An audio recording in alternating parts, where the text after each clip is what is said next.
Hello there and welcome to another special edition of Sport On, and once again we are on location, and this time around with somebody very special. Her name is Sabrina Simader Okabi. She's an individual, of course, who's been a trailblazer, especially when it comes to the Winter Olympics, and just to think of her journey from Kilifi and all the way to Austria.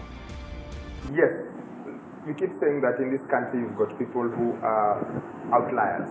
Every once in a while you find an outlier. You find someone who's gone on to do things we didn't think were possible, and I think Sabrina is an example of that Kenyan resilience. We've got a Kenyan resilience that maybe needs to be patented, that is just for this country and just for the citizens, where people find ways of going where no other Kenyans have gone before. Sabrina, thank you so much for joining us on Sport On. When is the last time you were in Kenya, first of all, because it seems like it's been a while? Yeah, thank you for having me. Yeah. Last time I was here in 2021. So it's been almost 4 years? Yeah, almost, okay. Yeah. Because of training and everything, a lot of stuff were going on. But now, finally, I'm back here at home. What brings you back? Because that's a long time. Yeah. I had a lot of training and planning in the summer season, in the off season actually, where I mostly fly to Kenya, and yeah, but finally I made it again. And in future I hope I come every year. Yeah. So when you come back home, Sabrina, what is that thing that makes you feel, yes, I am home? My family, the food, the surrounding. That's what makes you feel like you're home. Yeah. The reason I ask that is, you left this country aged 3. Mm-hmm. So you've lived 95% of your life away from this country. Mm-hmm. Until part of me wonders, where really is home for you? Where do you feel home? Is it in Kilifi? Is it in Viewpoint? Or is it out in Austria or in Germany or in Europe? It's mixed. Like when I'm here, I have this feeling of home. When I'm back in Austria, I have also my family there, and I also feel at home there. So it's mixed. So I can't say where I'm home actually. So you can't pick one. Like this No. feels more home than the other. No. How much do you remember of you in Kilifi? About Kilifi, not so much. Do you remember much? No, because I was born there, but then I moved with my grandmother to Viewpoint, and my mom went to Austria when I was 2 years old, so she left me at my grandmother's home, and then she was in Austria checking out everything, if I could feel at home there before, and after 1 year she took me, and then we go together to Austria when I was 3. When you moved to Austria, would you remember like how it was for you, that because it's a significant change? You're moving into another country, it's different environment. Do you have some memories of those days? Yeah. How was it for you when you were younger? Yeah, but I mean, the first time, like the first experience when I saw snow, it was like really challenging, and I was so freezing. And I mean, Viewpoint is also a cold area, but in there I was like so surprised about snow and the surrounding. All the people were like white, and yeah, I was so overwhelmed. But slowly I get used to it. I'm sure you felt like, obviously you are a minority, like you're sticking out. How did it feel for you interacting with people from different cultures? How was it for you adapting?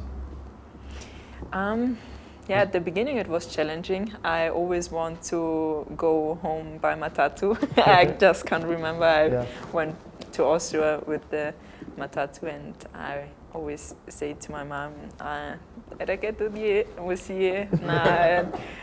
was so, yeah, it was so much for me, and at 3 years old, and also the food was so different, and the children were looking at me like I was the only black girl in this village, and yeah, it was really overwhelming. Where did you settle? Which city were you in Austria at that time? It's called St. Johann. Okay. Is it cosmopolitan, or is it in the rural area? It's in Upper Austria, and yeah, it's a small village. So yeah. So how do you move from this child who's seeing a whole different world to competing in your first ever competition at age 4?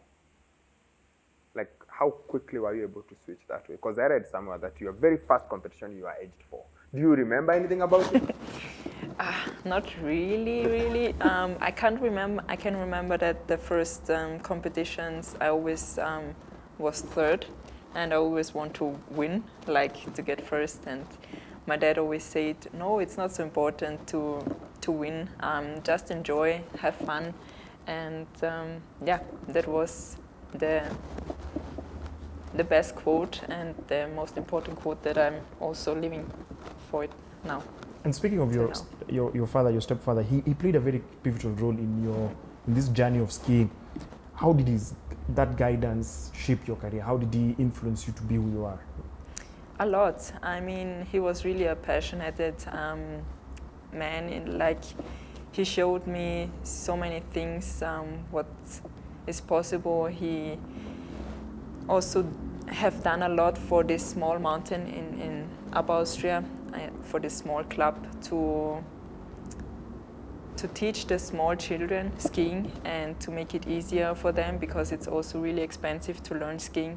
And he has done a lot of donations, and he was also a lot into football. So he was a really passionate sportsman, and yeah, that there were a lot of important lessons for me. You speak about him telling you to have fun as the main thing, the main switch. Explain what that means. The fact that you are competing before, maybe you aren't enjoying it as much. What did him telling you about fun change your approach to, not just to skiing, but to life? To life, yeah. I mean, to stay positive. He was always like, not so serious. He was joking a lot. He was like making life fun. Also because life sometimes getting really serious and hard sometimes. So that was the lesson, to enjoy, to have fun, and yeah. How much did his passing on affect you at age 13? I mean, you're just getting into teenagehood. Things are happening. How much was his passing? How much did it affect you? I mean, it was a really tough time for me, because at this time I won the triple championship in Styria, so it was like my breakthrough. And he was at the finish line, and he was crying and yeah, overwhelmed and so happy. And yeah, then there things are starting to roll. Like, I get into, I also got my sponsors and into the next club level.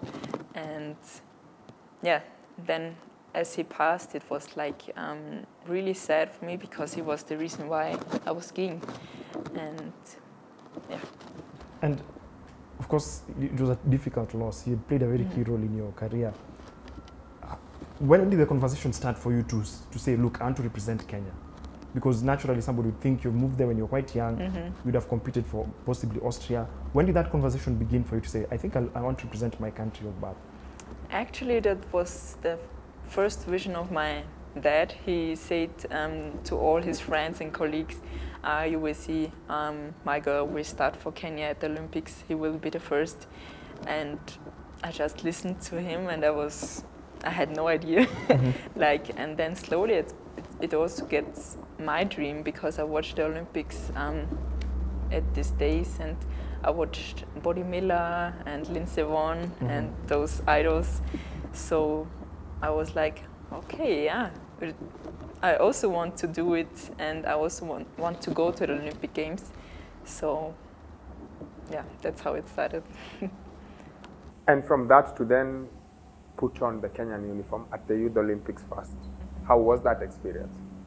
Really cool. I mean, the Youth Olympics were so cool. I mean, it was quite cold there in Norway, I can remember.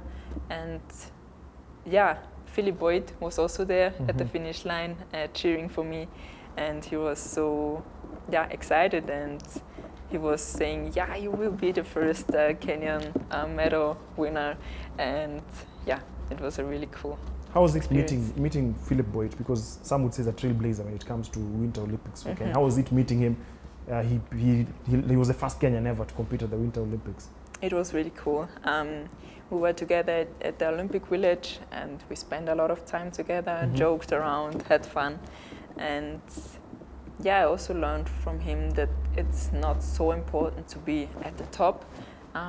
It's more important to share your passion, to just keep going, follow your dream, and no matter what the others are saying, there's so many negative voices out there.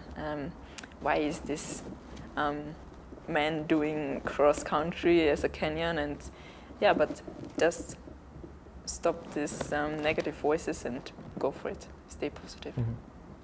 And speaking of dreams, what then happens when you get to the Winter Olympics? That must have been a dream come true. Yeah.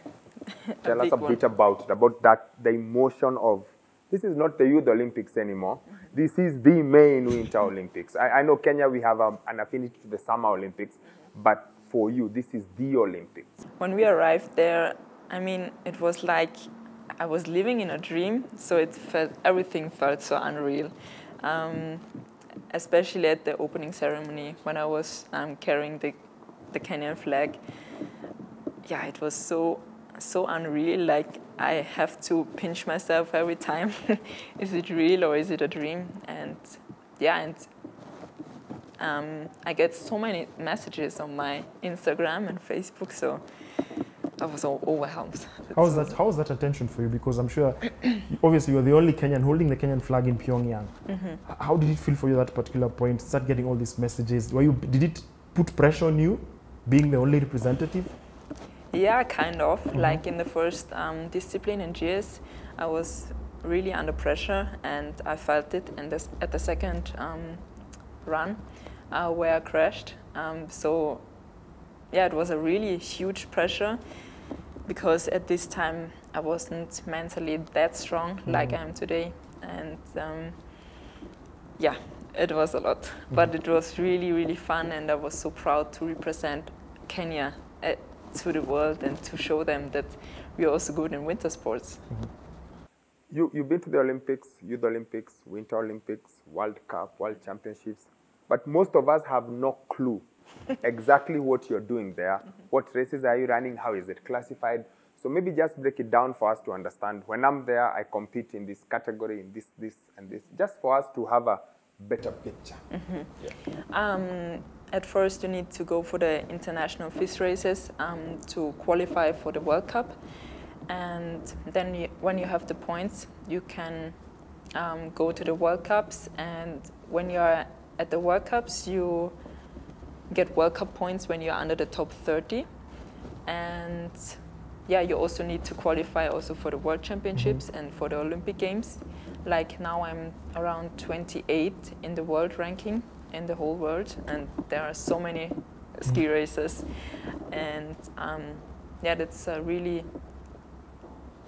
successful thing, because it was my goal to get under the top 100 in the world.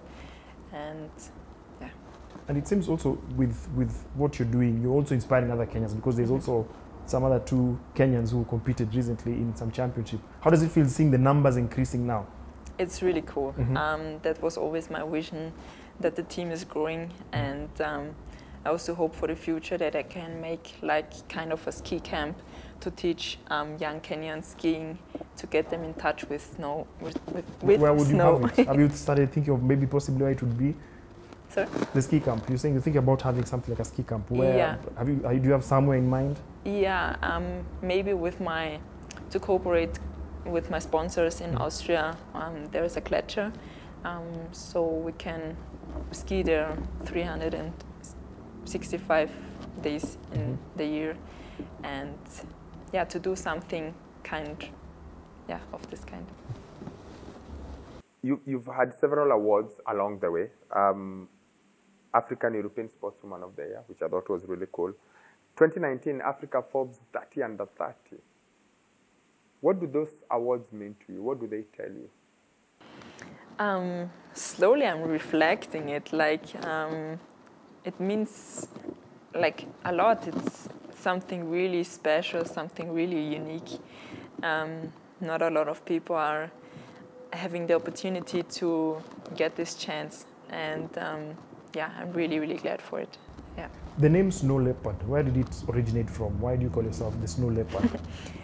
It's the combination of the leopards in Kenya and the snow from Austria. So The Snow Leopard, I think, is a bit connected to your role with the UN. Like I say, you have a lot of caps that you wear. So, because I saw something else about them, Mountain Hero as well.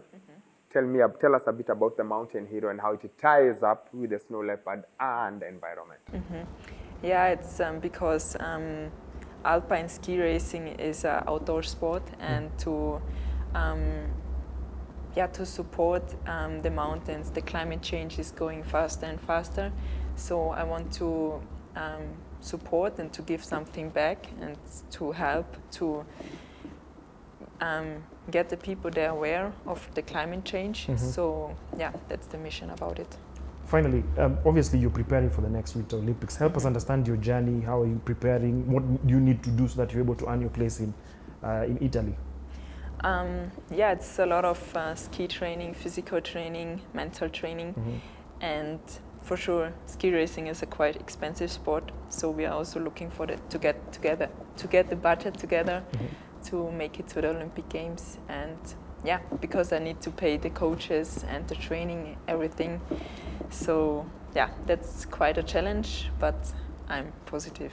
Yeah. How do you raise the funds? You said you're trying to find the ways of making the budgets up. What do you have in place? Mainly I have the funds from the Austrian sponsors. So we're looking to get the Kenyan sponsors also.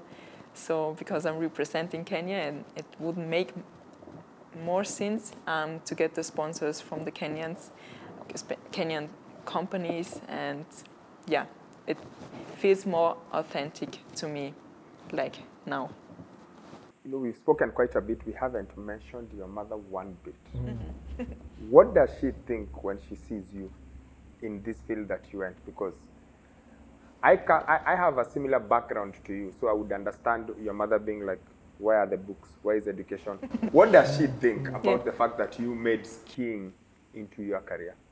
She's really proud. She's really proud. She's also joining a lot. She's going with me to the races. She's making kind of a physiotherapist, so massaging, and that's really important for the recovery after the race. Oh, she's part of your team? Yeah, okay. yeah. She's taking a big role, and yeah, she's also the chairman of the Kenyan Ski Association, so she's organizing a lot, and she's really proud and happy when I'm racing, and she's always saying, don't go all in. She's more kind of this mother, so